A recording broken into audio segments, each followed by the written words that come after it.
So you've already done the hard part. Now let's give your car a showroom finish. There are a few steps in this process that are easy to miss, but they make a huge difference. They'll help you avoid those common mistakes and really take your paint job to the next level. Stick with me, and I think you'll be surprised at what you can pull off, even if this is your first go at it. Let's dig in and get started. All right, let's start with the masking. This quarter panel has already been repaired and primered, so now it's time to prep it for sealer and paint. We're going to mask it off, everything around it, the door gaps, the fuel doors, the panel edges. I'm using soft edge foam tape here so we get a smooth transition and no harsh lines when we blend the paint in. Around the wheel well, I'll be backmasking. I'll be taking an 1.5 inch tape and I'll be sticking it to the back side of the quarter panel. You want to make sure that quarter panel is clean before you backmask it. Next, we'll cover up the rest of the vehicle to protect it from overspray. For this, we're using automotive plastic. This is masking plastic designed for this process. Any paint that lands on this plastic, it's going to stick to it and it's not going to flake off into your paint job. We cover the entire vehicle and then we take a razor blade and we'll trim out the areas that we'll be painting. This makes it quick and easy and protects this car from overspray. And as far as the bumper is concerned, we'll be spraying that off the vehicle, so we'll set it up nicely on a stand where we have room to move around it and have access to all the edges. Okay, let's talk about the sealer we're using today. We're using the UPOL 2253V. This mixes up 4 to 1 to 2. That's 4 parts sealer, 1 part hardener, and 2 parts urethane reducer. If you're new to this, sealer is a thin, even coating that goes over your primer and underneath your base coat. It gives the base a uniform surface to stick to, helps with color consistency, and improves adhesion. It also helps seal the primer so you don't get any bleed through or dry spots in your base coat. Right here I burned through my primer. Sealer is going to help seal that and protect it when we apply our base coat. We're also going to use this UPOL number 9 blend, and this is sprayed on over the edge of the sealer. This is just going to help to soften that edge, help it to melt into the rest of the panel. This is basically reducer in a can. It helps soften that edge so you don't get any visible lines through your sealer into your base coat. We also got a little chip here in the front part of this quarter panel. We'll touch that up before we clear coat because we cannot spray color that close to the door. Here's how you can set up your gun for sealer. We're going to do 3 turns out from closed on the fluid volume. So we're going to turn it all the way in and then turn it out 3 turns. We're going to have the fan pattern wide open. So that's the top knob. We'll open that up all the way and we'll dial it back just a quarter of a turn to clean up the edges of your fan. As far as the air pressure, we're going to start at 20 to 22 psi at the gun. You should start by spraying 1 medium wet coat over the repair area and a little beyond, and then we'll use that UPOL number 9 to wash it in. Let the sealer flash off for 10 to 15 minutes or until it looks dull and dry to the touch. That flash time is really important. It allows the solvents to evaporate. If you don't let it flash off long enough, you risk trapping solvents under the base coat, which can lead to issues like solvent pop or lifting later on. Once it's flashed off, lightly wipe it with a tack rag just to make sure there's no lint or dust sitting on the surface. Now it's time for base coat, and we're using a slow reducer because of the temperature. It's over 90 degrees today.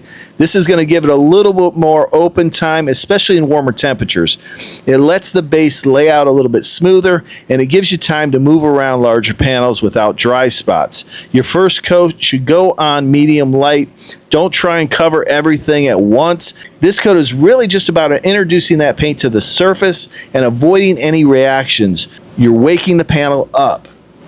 Use about a 75 to 80% overlap, meaning when you make a pass, you want to overlap that previous pass about 75 to 80%. Keep your passes steady and even.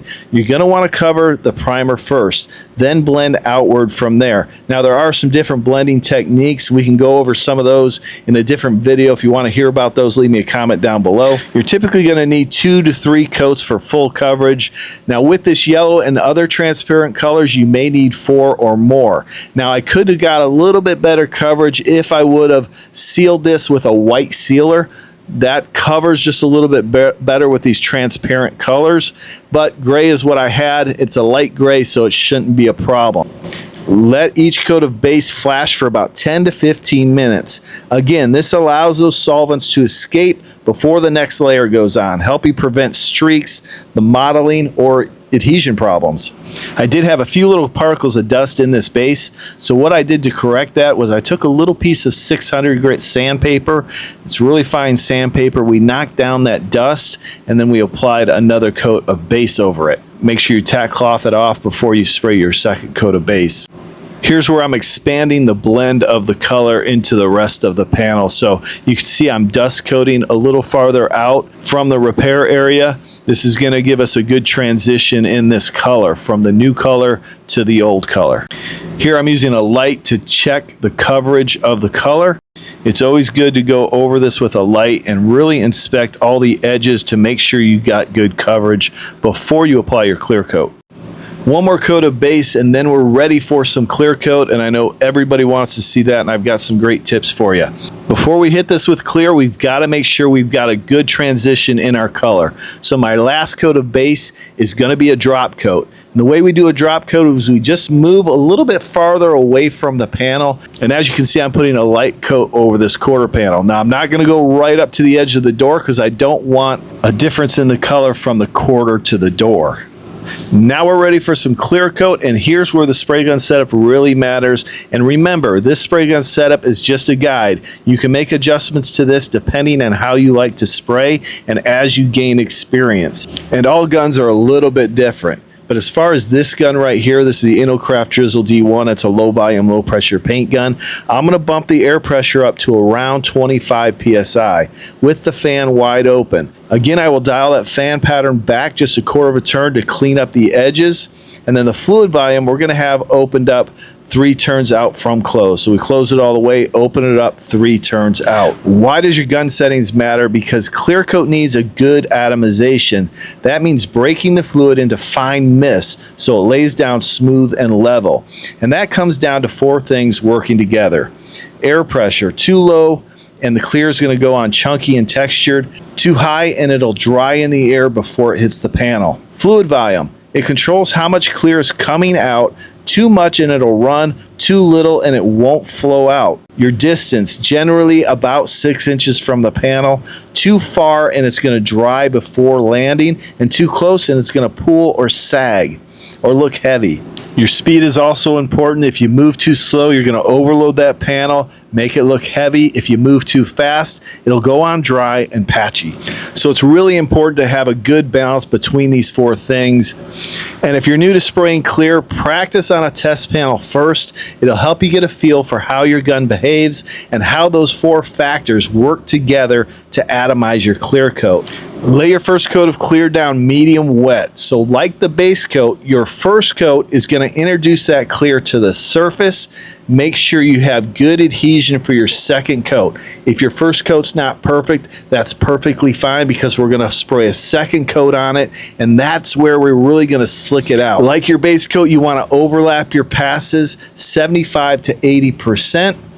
When you make your first pass, you overlap that previous pass 75 to 80%. For beginners, don't spray scared. Just have a consistent speed, consistent distance from the panel, and overlap those passes. And I promise you, you'll be surprised with the results. A little bit about the clear coat we're using. We're using the Sherwin-Williams FC710, which is a spot panel clear. It's probably not perfect for this situation because it is a spot panel clear. It dries a little bit quickly. And in hot temperatures, you want that clear coat to stay open a little bit longer and flow out a little bit better. Now we are using a slow activator.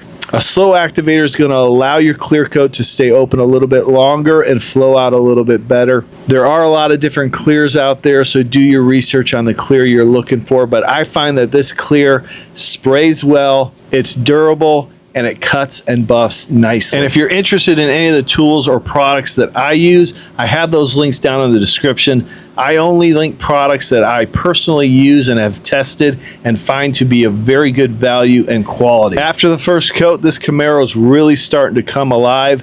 Has a really nice finish on the first coat. We're going to hit it a little bit harder on the second coat. We're going to slow down just a little bit, and that's going to put a little bit more material on that panel. It's going to help it to flow show out just a little bit better. And I do want to mention, you want to let it sit 10 to 15 minutes before you put your second coat on. Give it that flash time that we talked about to let those chemicals evaporate out of that clear. I'll go ahead and finish up this second coat, and then we'll unbag this, put it together, and take a final look at the finished product out in the sun.